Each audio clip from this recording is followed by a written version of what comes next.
Hello दोस्तों, कैसे हैं आप सभी लोग। उम्मीद करते हैं कि आप सभी लोग बहुत ही अच्छे होंगे। तो दोस्तों फिर से स्वागत है हमारे फार्मूले के न्यू सीरीज में। और आज हम लोग करने वाले हैं इंपॉर्टेंट फार्मूले को रिव्यू। वो भी हमारा जो आज का चैप्टर है दैट इज पॉलिनोमियल बहुपद। जी हाँ, बहुपद ऐसे तो बहुत ही इजी चैप्टर है अगर आप इसके कुछ इंपॉर्टेंट फार्मूले को जान लेंगे तो। और वैसे भी जो इंपॉर्टेंट फार्मूले हैं that is also very easy. वो फार्मूले बहुत ही इजी हैं। तो आइए बिना समय वेस्ट किए उन फार्मूलों को देखते हैं। उससे पहले अगर आप हमारे चैनल पे न्यू हैं तो प्लीज प्लीज प्लीज चैनल को जरूर सब्सक्राइब करिए और अपने दोस्तों के साथ ज्यादा से ज्यादा शेयर करिए ताकि उन्हें भी इस क्लास का बेनिफिट मिल सके। और उससे पहले अगर आपने हमारे फार्मूले के सीरीज 1 को, जो कि ये रहा, आपने नहीं देखा है तो प्लीज इसको जाइए और विजिट करिए और अपना कॉन्सेप्ट क्लियर करिए। तो चलिए लेट्स गेट स्टार्ट। तो हमारा जो चैप्टर है दैट इज पॉलिनोमियल बहुपद, जिसको हिंदी में कहते हैं, और बहुत इजी चैप्टर है। और इसमें कुछ फार्मूलेज हैं जिनसे ही हमारा पूरा का पूरा चैप्टर खत्म हो जाता है। And there is nothing else much harder than you think, और कुछ भी ज्यादा कठिन नहीं है। तो जो हमारा पहला है दोस्तों वो है, यदि कोई द्विघात बहुपद ax square plus bx plus c बराबर 0 इस रूप का हो, ठीक है। अगर कोई आपको समीकरण दिया है इस रूप में और उसके शून्यक अल्फा और बीटा, ठीक है, इसको अल्फा और बीटा बोलते हैं और एक तरह से ये शून्यक कहलाता है। बहुपद में शून्यक कहलाता है और द्विघात समीकरण जब मैं आपको कराऊंगा तो उसमें इन्हीं को मूल बोला जाता है, लेकिन बहुपद में इनको शून्यक नाम से पुकारा जाता है, ठीक है। तो आपको ध्यान देना है, अगर कोई भी आपको समीकरण दिया है, जैसे ऐसे मैं फॉर एग्जांपल ले लूं 5x square plus 3x plus 2, अगर ऐसे ले लूं तो उनके जो शून्यक अल्फा और बीटा अगर है तो ऐसा मान लिया जाता है। अगर है तो अगर आपसे एग्जाम में पूछे शून्यकों का योगफल बताइए, यानी अल्फा प्लस बीटा बताइए, तो फार्मूला होता है शून्यकों का योगफल बराबर माइनस बी अपॉन ए। अब बी अपॉन ए क्या होता है, माइनस बी क्या होता है, देखिए यहाँ पे बी क्या है, एक्स के आगे लगा है तो बोल देंगे एक्स का गुणांक,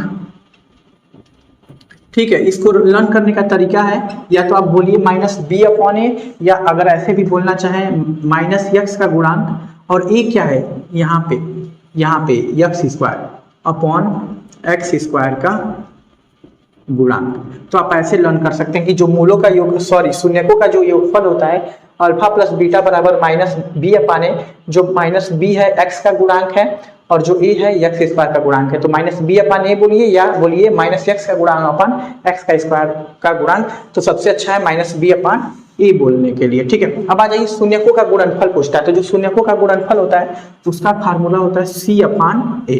अब सी अपान ए को हिंदी में कैसे लिखेंगे, सी इसको बोलते हैं, इसको बोले तो अचर पद, तो लिख लेंगे अचर पद अपॉन ए क्या है, फिर वही एक्स स्क्वायर का गुणांक, तो अचर पद बटा में एक्स स्क्वायर का गुणांक। तो सिंपली आपको ये लर्न करना है कि जो शून्यकों का योग होता है that is minus b upon a, और जो शून्यकों का गुणनफल होता है यानी alpha into beta equal to c upon a. आइए नेक्स्ट पे चलते हैं।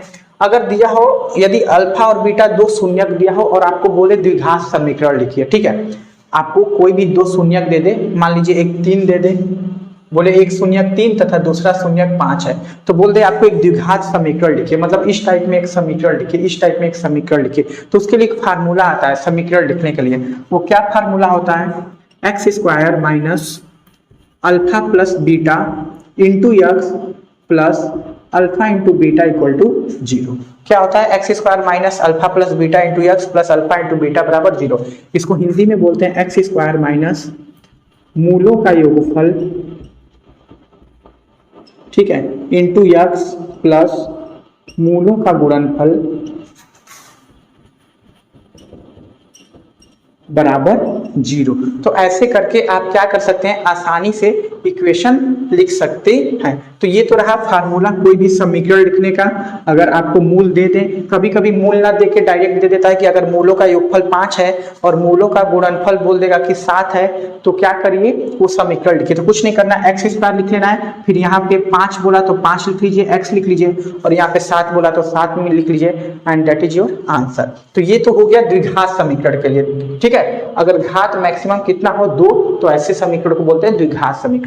लेकिन इसी चैप्टर में जो हमारा है, यदि बहुपद त्रिघात हो, मतलब उसके मैक्सिमम पावर कितने हो 3। देखिए इस इक्वेशन में जो मैक्सिमम पावर कितना है 3 है, तो जितना अधिकतम घात रहता है ना, उसके नाम से उस समीकरण को पुकारा जाता है। तो यहाँ पे अधिकतम घात 3 है, इसीलिए इसको बोलेंगे त्रिघात समीकरण। अगर आपको कोई त्रिघात समीकरण दे दे इस टाइप में, ax³ + bx² + cx + d के रूप का हो तो तथा शून्य कभी क्या हो गया, एक बढ़ जाएगा, अल्फा बीटा गामा हो तो क्या करना है, शून्यकों का योग। अभी हमारा 2 था, इसीलिए मैंने दोनों को साथ में लिखा है। अभी हमारा 2 घात का था, लेकिन अब हमारा 3 घात का है। जितने घात का रहता है उतने उसके शून्यक होते हैं। तो 2 घात में 2 ठो शून्यक निकलेगा और 3 घात में हमारे 3 शून्यक निकलेंगे। तो तीनों निकालने का तरीका हमारा क्या है, एग्जाम में मेनली आपको क्या पूछा जाता है, शून्यकों का योगफल। तो जो शून्यकों का योगफल होता है alpha plus beta plus gamma, क्योंकि 3 घात है तो 3 शून्यक होंगे, इसका फार्मूला होता है -b/a। मतलब यहाँ पे जो शून्यकों का योगफल था ना 2 के लिए, और यहाँ पे जो 3 के लिए है, वो दोनों हमारा क्या है, सेम है। ठीक, अब आइए नेक्स्ट, आप बस इंग्लिश में याद कर लीजिएगा -b/a। और -b क्या होता है यहाँ पे, x² का गुणांक, और a क्या होता है यहाँ पे, अब हो जाएगा x³ का गुणांक। अब यहाँ पे b x² का हो जाएगा और a क्या हो जाएगा, x³ का गुणांक। अब आ जाइए शून्यकों के गुणनफल का योग, मतलब alpha beta plus beta gamma plus gamma alpha. अगर ऐसे पूछे कि शून्यकों के गुणनफल का योग alpha beta plus beta gamma plus gamma alpha, तो ये हमारा हो जाता है c/a। जबकि हमने ऊपर क्या देखा है, शून्यकों का गुणनफल केवल अल्फा इंटू बीटा c/a था, लेकिन यहाँ पे शून्यकों के गुणनफल का योग, शून्यकों के गुणनफल मतलब alpha beta beta gamma gamma alpha, शून्यकों का गुणनफल हो गया और इनका योग कर दिए, तो ये कितना होता है, c/a। लेकिन एक और चीज होता है शून्यकों का गुणनफल, जैसे यहाँ पे केवल लिखे थे, तो उसी तरह शून्यकों का गुणनफल अल्फा बीटा गामा, तो ये हो जाता है आपका d/a। ठीक है दोस्तों, तो आप ऐसे करके क्या कर सकते हैं, फार्मूले को आसानी से लर्न कर सकते हैं। तो दोस्तों आसानी से ये लर्न कर सकते हैं। और तो हो गया आपका शून्यकों का योगफल alpha plus beta plus gamma बराबर -b/a। शून्यकों का गुणनफल alpha beta plus beta gamma plus gamma alpha बराबर c/a। और शून्यकों का गुणनफल अल्फा बीटा गामा बराबर, यहाँ पे माइनस होता है, छूट गया है, माइनस में d/a। तो दोस्तों ये रहा हमारे फार्मूले का दूसरा सीरीज। अगर आपने सारे सीरीज को नहीं देखा है तो जरूर जाके देखिए। अगर आपके बेसिक मैथ भी वीक हैं तो आप उनको भी जाके देखिए। तो अभी तक के लिए इतना ही, फिर मिलते हैं आपसे नेक्स्ट वीडियो में कुछ और इंपॉर्टेंट फार्मूला के साथ, नेक्स्ट सीरीज के साथ। तब तक के लिए